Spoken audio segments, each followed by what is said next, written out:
So is everybody in the Trinity 100% equal? We don't do percentiles, but if you're asking, Why? well, you can't. God isn't made up of percentages. Why not? Why is the Trinity not constructed of percentages? You think that is Allah constructed of percentages? Well, I asked you a question first, so I think you can answer me I first. know. I'm asking back so that you can actually understand. Is Allah made up of percentages?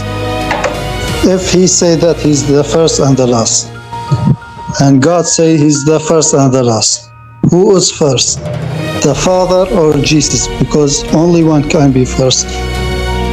Do you can you think of a hadith where Muhammad is speaking and it's not what someone is saying Muhammad said, but it's directly straight up Muhammad speaking, I Muhammad and narrating this myself, boom boom.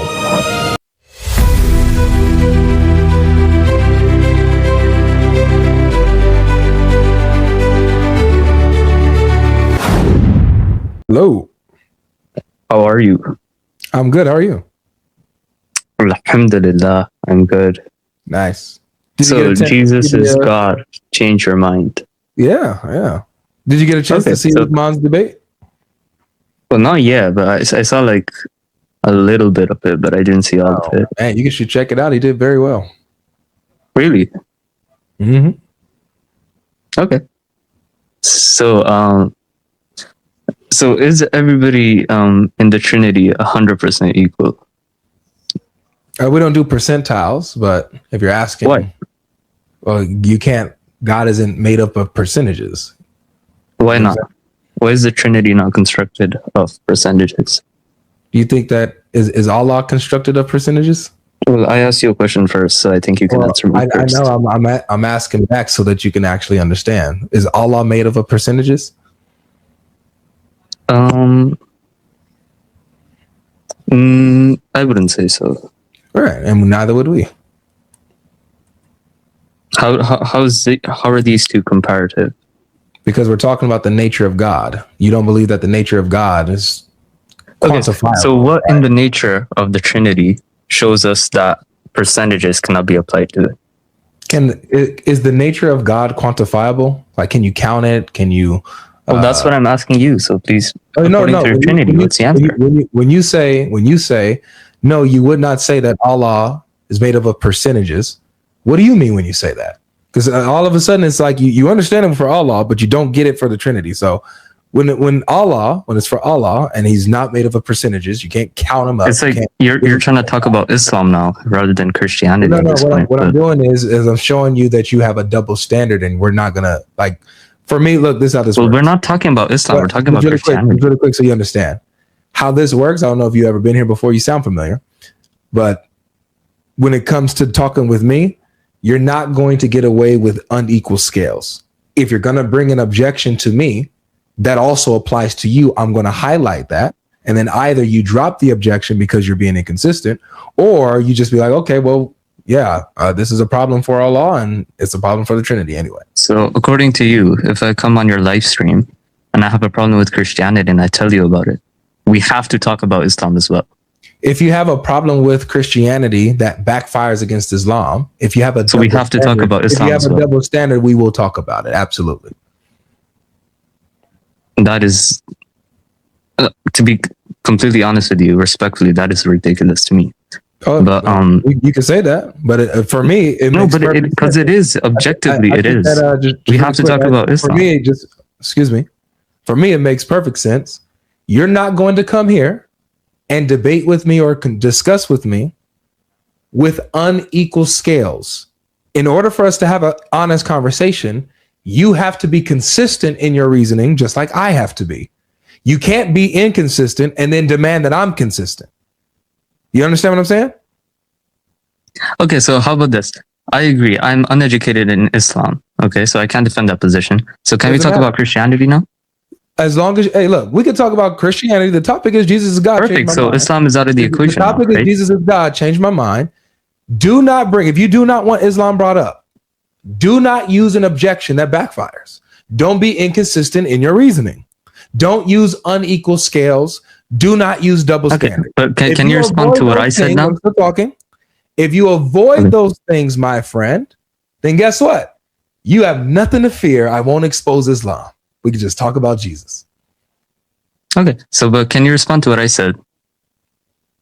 That I'm uneducated in Islam, so we don't need to talk about it then. Are you okay, man? Yeah. So. You sure? Yeah, 100%. Okay. So what is your objection to Jesus being God? Change my mind. Okay. So the objection that I have is most Christians that I hear, they say the Trinity is equal, and I think that's a contradiction with John 14:28, in which it says the Father is greater than I. Okay, now we're getting somewhere. Okay. So how do you reconcile that? Well, you can be greater in different senses. So you can be greater in authority or greater in number. So, or greater okay, so if there's... But notice, brother, you asked me a question and you immediately start interrupting when I start answering. Well, interruption is sometimes not bad if it moves the conversation more efficiently. Bad if you ask the question and I'm in the middle of my answer to you, you don't get the answer. Well, interruption all the time isn't rude. I just want to say that. You're right. All right, go ahead. Interrupt me again. Okay. You got it. Go ahead. Yeah, so if there... Take care of yourself. That's all. You're on stage. Hi, can you hear me? I can hear you. Yes. So if he say that he's the first and the last, and God say he's the first and the last, who is first? The Father or Jesus? Because only one can be first. Well, it means that they both are first and the last. They're the one God, brother. That's what the Trinity is. They share the same nature as the one eternal, everlasting, infinite God. I know, but the meaning of first, that mean one is the first. One became first. We can't. They are one together. First. They are one together in essence. They are not one because they can be separated, right? Jesus separated from God. When he became human. When he became human, wasn't he separate from God? No. He literally says, when he became human, he literally says that the Father is in me. All right. Can we agree that when he says he's the first and last, that he's saying that he's God? Can we agree? Well, yes, but if it's true, but it's not true. I don't believe that Jesus says that. I believe that someone said that Jesus said that. That's okay. You're already doing better than Sheikh Uthman, because Sheikh Uthman was so dishonest that he couldn't even admit what you just admitted. Thank you for your honesty, man. You're doing better than him already. Now you're saying, well, at the same time, you don't believe that this is authentic to the words of Jesus, right? This is somebody saying what Jesus said. Is that right? Yes. Okay. Do you believe you follow the hadith? I follow Quran more. You follow Quran alone? More. Or more? Okay. So you follow Quran and hadith, is that right? Yes, but as you know, hadith is like a sea, and it needs a lot of knowledge. Right. I understand. Do you can you think of a hadith where Muhammad is speaking and it's not what someone is saying Muhammad said, but it's directly straight up Muhammad speaking, I Muhammad and narrating this myself, boom boom? No, most of the hadith came from the Sahaba and the people. And do you believe some of these hadith that come from the Sahaba about Muhammad? Some of them are correct and some of them are not. Right. So you do trust some of the narrations from the Sahaba, which are, for those who do not know, means the companions of Muhammad. So he trusts narrations, stories, or events dictated by the companions of Muhammad about what Muhammad said, about what Muhammad did, about where he went, stuff like that. He trusts some of these. Some of these are not authentic. Some of these are authentic. So yes. I got you. So you do trust when someone says something about another, when someone, a companion, says something about Muhammad. So then you should be able to trust when a Sahaba, the companion of Jesus, says something about Jesus. Why wouldn't you trust that? Because that's a big claim that says Jesus was the first and the last. That's a big claim to put your whole life depend on the line like this. Well, that's true, but isn't it also, wouldn't you agree that it's also a big claim to declare to be the prophet? Like, for example, there's an authentic hadith where Muhammad claims to be the prophet of Allah, and he says that the earth belongs to Allah and his messenger. Isn't that a big claim to say that the earth belongs to you and God? It's a big claim, but it's not like a claim that you say he is God. There's no bigger claim than someone say he's God. Well, I mean, I can see your point on that. That's not the same extent as claiming to be God, but both, we can agree, both, just like foundational, both are pretty big claims, though, right? Obviously, one is bigger than the other, but they're both big claims. Would you agree? I agree, both are big, but like I said, I have to read the hadith and go back to the context because, you know, hadith is like a sea. So you're not automatically rejecting the hadith simply because it's a really big claim. Because, like, I mean, anybody can say, hey, I'm the prophet of God and the earth belongs to Allah and me. Like, the earth belongs to us, me and God. That's huge. Like, that would be actually, that would be shirk, kind of, if someone is claiming ownership with Allah, right? If somebody else said that. If Allah gives him, that's not shirk because Allah gives him earth. Right, but go ahead, sorry. If you say that Jesus is God, that means Jesus is challenging God. No, that wouldn't mean he's equal to God. That wouldn't mean that he's challenging God if he is God. He's not challenging God. He is God. You know, he's not challenging himself.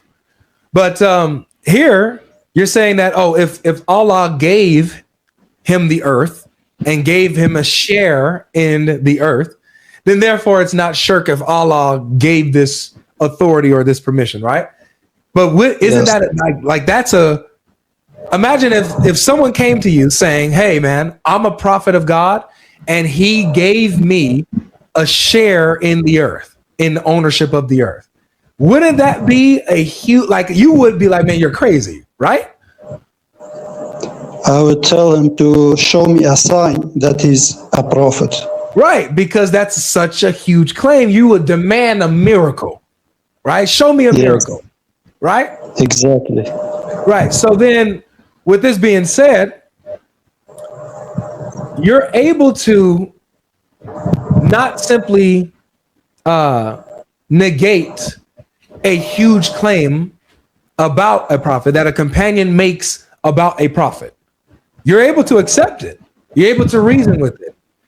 So here, you should be able to do the same for Jesus. When his companion says that Jesus told him that he is God, you should be able to accept what it says, just like you accept the companions of Muhammad.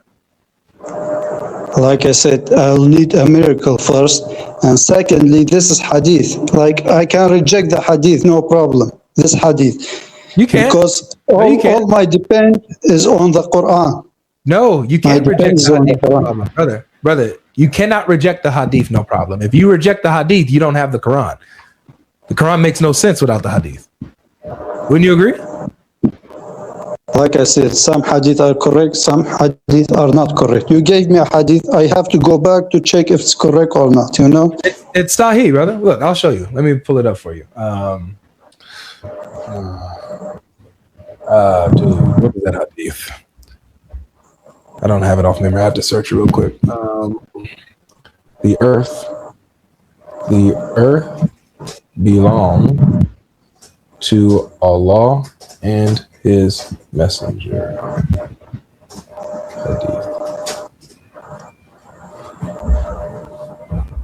Sahih Muslim and Sahih Bukhari. All right, but which one? All right, let's see. Let's see. Yep, here it is. All right, I'll share it on the screen so that you can see it as well. All right, can you see that? Yes. All right, so it's Sahih Bukhari, brother. So this is definitely authentic. It says, narrated Abu Hurairah.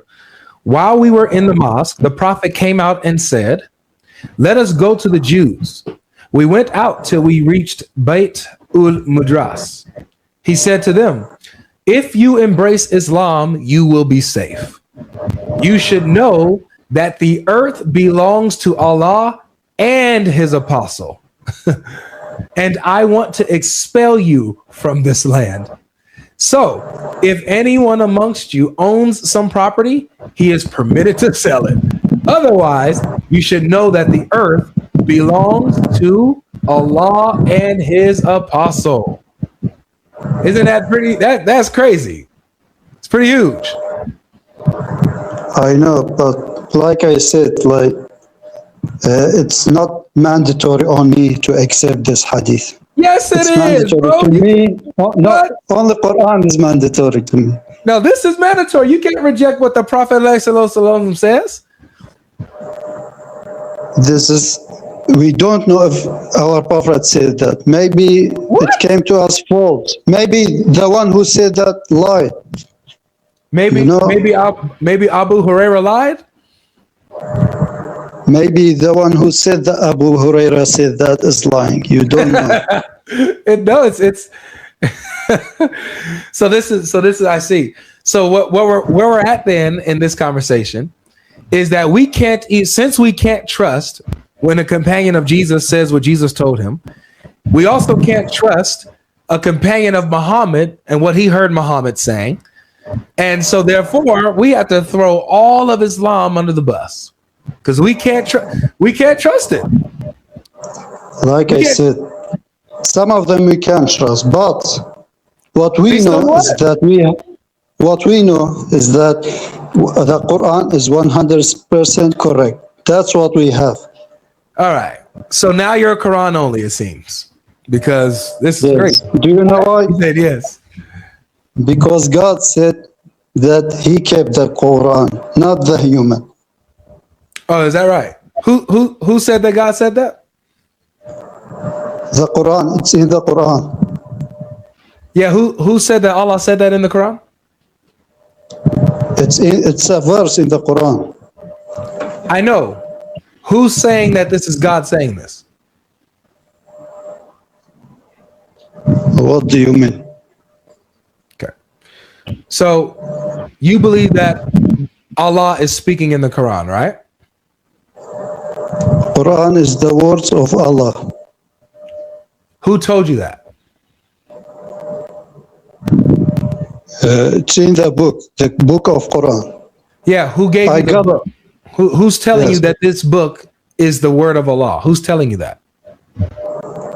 So I read the book, and in the book, we have this verse. God saying that we have preserved the book. Okay, so I also have a book that has God's words in it. Can I read it to you? What book?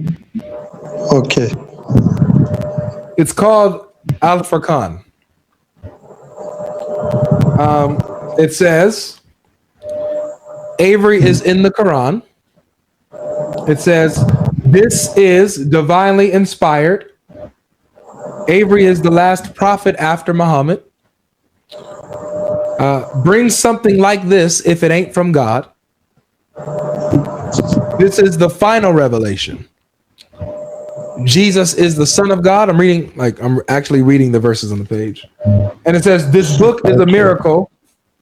This revelation came through an angel. And I can't believe this. This is like the third time this has happened. I'm getting a revelation in real time. So if your book has no mistakes, that means it's a big sign that's from God. Okay. This book also says this is God speaking. I So- know. What's the proof? Proof? It says it. I know in the Quran the proof that it's from God because it has no mistakes. Oh yeah, there's no What is mistakes. the proof? There's no mistakes in So this book. I have to read it from the first page and to the last page. Okay, so you want me to send this to you? Okay, send it. I could probably send you a copy, man. Shoot me an email to your, if you have a PO box or an address you want me to send it to. I could probably get this made into a copy and send it to you, and you can read over it. Because there's no mistakes in Al Furqan. There's no mistakes in this book. Not one. There's no contradiction. problem. Send it. Okay, sounds good. All right, well, until then, man, I appreciate you coming up and talking with me. All right. God bless.